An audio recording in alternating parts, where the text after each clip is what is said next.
First, there's a lot of issues going on here, and I'll be quite direct. The autonomy of the Alberta, excuse me, you know, the autonomy of the City of Edmonton has never been in question about their authority as to, you know, do they have the right to do this. The challenge before us really in talking to constituents is have they talked to us? And you know, I think as the Mayor alluded to, there is a relationship between the City of Edmonton and the Northwest Territories, not just the City of Yellowknife, but the Northwest Territories as a whole. And it's been a historic relationship that has gone on for generations.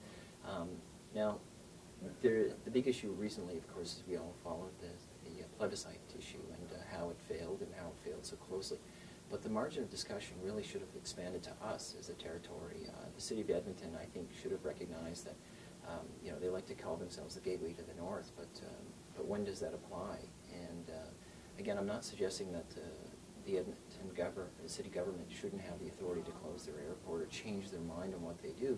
But the fact is, I wonder, in looking at recognition of many issues such as opportunity, business, health and safety of our people, you know, have they been weighed and balanced fairly? And I think that ultimately becomes the issue for me, at least when I talk to constituents. Now, if I was to say, for example, health and safety, in talking to the health minister here in the Northwest Territories, we have, as you had mentioned, in the range of 1,000 medivacs, but ultimately we have at least a little under 200 that are a health and safety risk, whereas they're traveling down and their health needs to be assured in a safe way very quickly. We have a little under 100 that it is down to minutes, if not, you know, very short strokes, whether they're going to survive. So, I mean, you know, do we question, what do we do for those 100 people? And then what do we do for those 200 people that are now on, you know, life or death situations where it's very critical? And that's the type of discussion. Now, opportunity lies before the City of Edmonton to include the Northwest Territories, I think, in this discussion. And I think it's, I don't think it's a far reach to say, you know, would they want our opinions? I think it matters because we, in my view, are constituents of Alberta as well, and of course, directly constituents of Edmonton because of our historic relationship. The Muni played a large role in the north because, of course, as you would be well aware, we used to land 737s there for many, many years. Yellowknifers, Northwest Territory citizens use that airport, as you had sort of rightly said, as an economic window, or I should say doorway to that city for many years. And I think that really changed the scope and balance of what our relationship was, because people like getting on the plane, landing in the Muni, and 10 minutes later, you know, after you got your bags, obviously, but 10 minutes later, you could be at the Kingsway shopping, you could be doing business, you could be visiting family at the Royal Alex who were there, you could be out and about. You know, it was a great relationship. Now it was pulled back, and then now it's being pulled back even further. And so, as you rightly point out, it's not just northern residents, such as the Northwest Territory citizens. What about northern Alberta? I mean, again, gateway, quickly into the city, do your business, get in and out.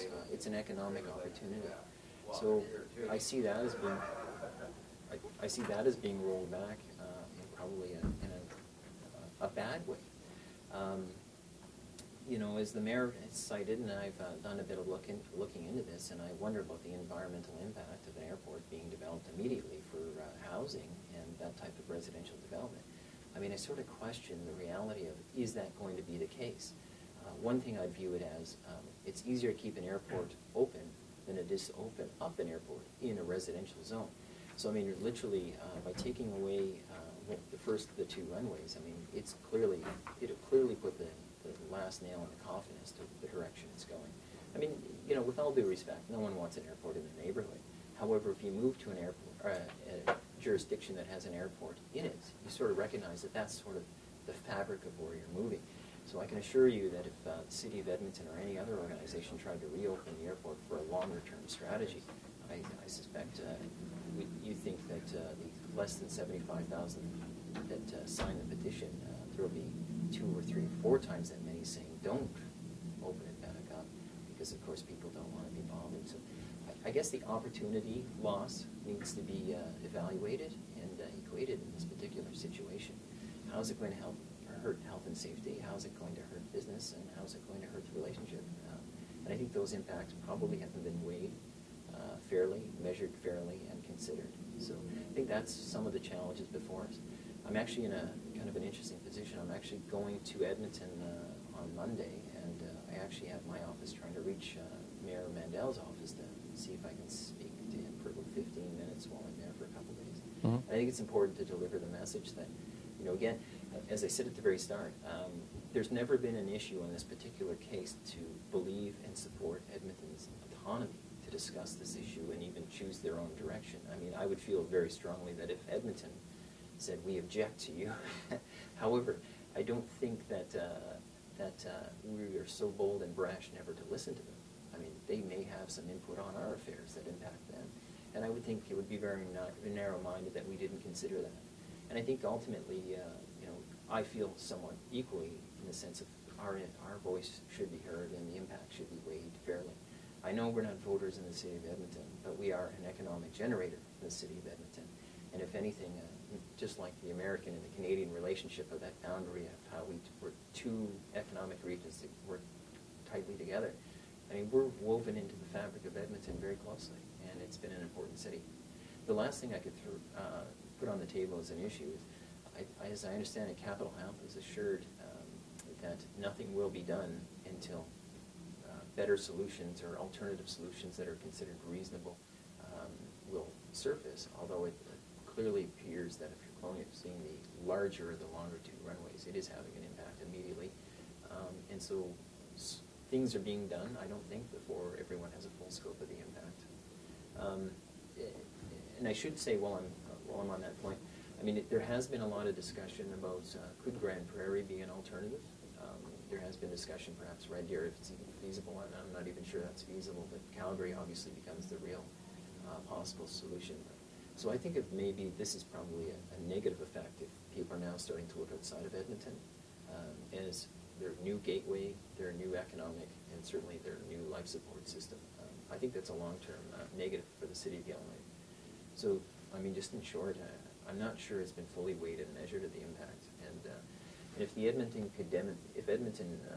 city itself could demonstrate to its councillors or mayor that they've shown regions where they've closed the airport and immediately had a housing boom and cleaned that up, I mean, that's, I'd be surprised they could find the example. I couldn't find an example, and I've looked for a little bit, and the mayor cited a couple of examples that, these are great philosophical approaches, and I certainly think it's, it makes sense philosophically, but the reality is will it play out as suggested? I don't think so. The Northwest Territories, in my view, is a stakeholder in this equation, and I think that's been lost in this scenario, that we are a stakeholder. Like it or not, I mean, again, we're not a voter in the municipality of Edmonton, but we are a stakeholder, and I think that's sort of gotten forgotten.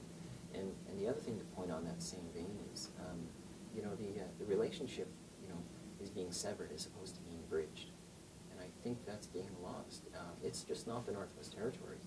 It's also northern Alberta, as you pointed out, and potentially other northern regions, such as, maybe northern BC, that somebody needs a quick link, such as Nunavut, such as the Yukon. I mean, there's a relationship built all around, these types of areas that tie into the heart of Edmonton. So, everyone is looking to how do you strengthen relationships and embrace them and bridge them towards the future.